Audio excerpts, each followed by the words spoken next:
We mustn't be looking for what we shouldn't be looking for. The West, they're not coming to save you guys anytime soon. If the West should be doing anything, the West is looking for its own growth. The West, its politics is devoid of morality to a great extent. It's just it's just down there for its own interest. We have to learn that so we don't get to learn it the hard way. We have to see to it that, progress is a thing we get to do for ourselves. Nobody is coming to do that for us. Nobody. We must grow on our own terms. Grow in peace, grow in unity, grow in love, grow in kindness, grow in empathy, grow in truth.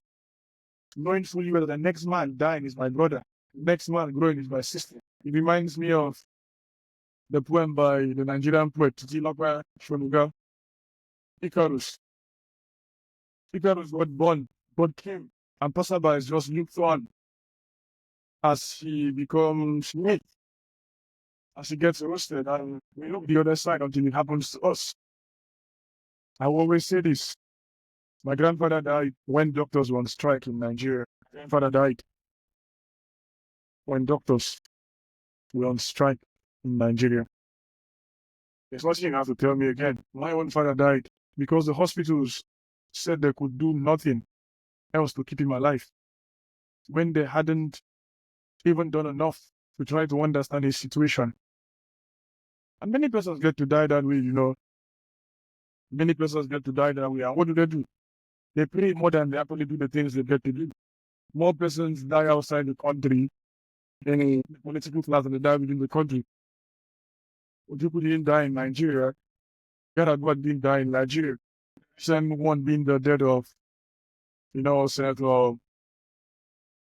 Uba from Anambra. He didn't die in Nigeria. A whole lot of persons don't die in Nigeria.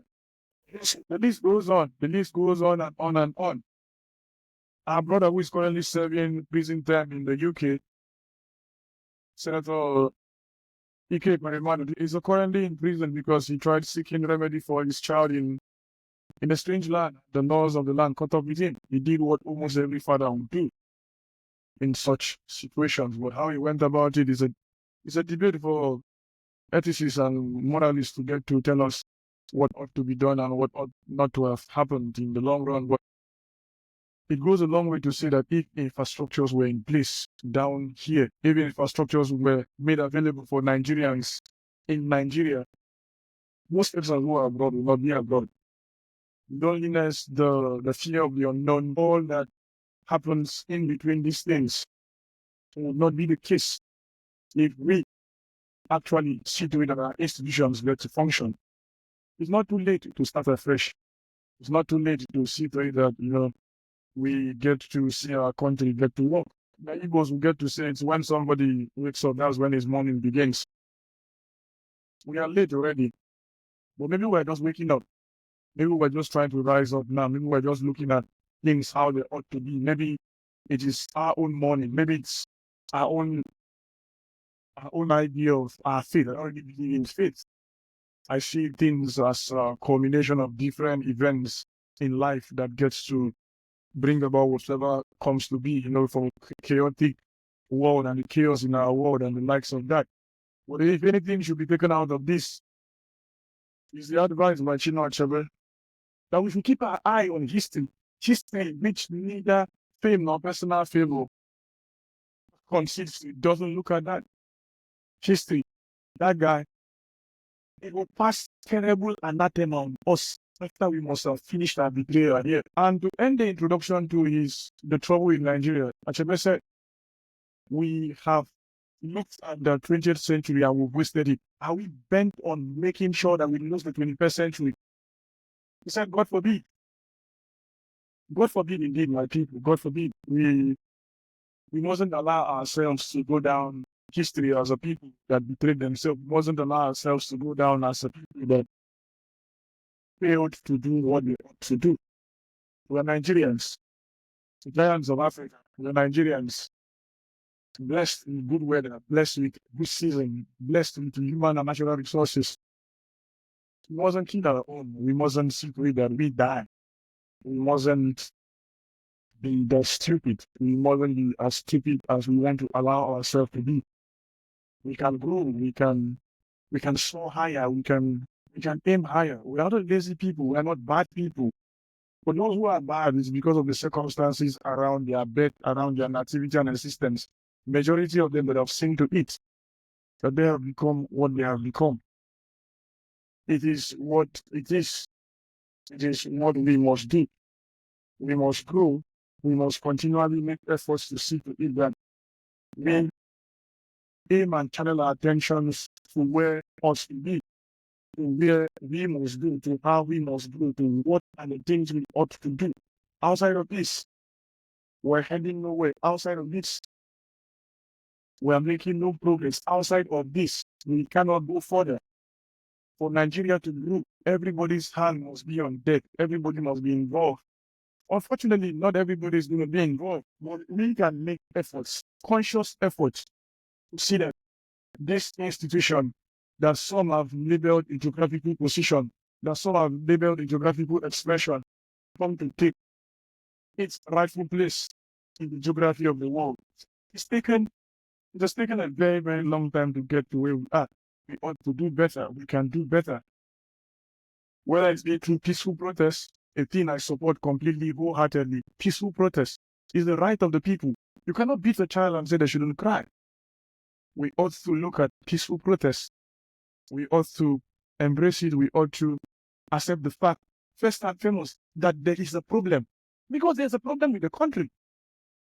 If there's no problem in the country, it means that you are not living in Nigeria, or you're not getting any information or any stuff from the country. There is serious problem in the country. There's a crisis of identity. Good people turning bad. We're having more hookup girls and boys who ordinarily don't want to be in hookup. They don't want to see themselves do other things, but who have found themselves caught up within the scale of this particular space. And it's a problem. It's a problem that has to be fixed. If you're a young boy or a young girl, if you are a hookup girl out there in Nigeria, know for sure that you ordinarily shouldn't be there. It is not a thing you chose. If you have chosen this, really, we can talk about that on a different scale, outside the realms of morality and all that, even within that realm. But most persons who went into fraud, who went into crime, it is because the system failed them. It is because the educational system failed them. It is because a whole lot of things went against their good. It is because a whole lot of things didn't go their way. A thing that shouldn't ordinarily be. It is because Nigeria happened to them. It is because Chakma no sabi person, papa, no sabi person, mama, you know they respect the king. You know they respect the king. That's why in Dickens' poem, The Revolution Has No Tribe, he maintains squarely and says, the revolution indeed, it has no tribe. Because HIV is not from Kanuri. It must be all of us that have only the Hausa. Cross over the border, get to a lot of things. We can listen to DK for that. DK Chukwumerije, I'm sure some of us know him, reminds us in his powerful poem, The Revolution, that the poem is titled The Revolution Has No Tribe. The revolution has no tribe. And that he reminds us that our destinies as Nigerians, no matter our tribe or religion, are inextricably tied together. What affects one affects all. Suffering neither knows tribe nor tongue. He says, and I quote him, "Do you not know that poverty is not an Ijaw man? He will not spare the rest of us and afflict only the Isha. He will step over the river and come across the border. So when the drums sound, let everybody answer. Do you not know that corruption is not from Nekede? He will not hear that Ife had no dealings with Modakeke. He will wake up all of our children at night with hunger. So when the drums sound, let everyone answer. Do you know that our enemies have no faces? That they are indigents of no state? That they come from no place? And if this boat capsizes, every one of us will go under. So when the drums sound, let everybody answer. Do not say, I am an Iroko when the forest is burning. Do not say I am an Obeche when the forest is burning. Our differences will not prevent us from perishing together. So when the drums sound, let everybody answer. That's not right. It's not a job, man. It will not harm only the group of people and allow the others to go their way. It will jump across the fence and do what it ought to do to everybody. And everyone, all of us have been facing that. All of us have been here. We've seen people die, we've seen people perish, and nothing happened. How long do we want to see this? How long? How long? How long, my people? How long? It annoys me, it pains me, it gives me too much anger in my spirit to talk about the state of Nigeria. Because there are too many problems. Too many problems. Too many problems. So there are too many problems to be looked into. Too many problems.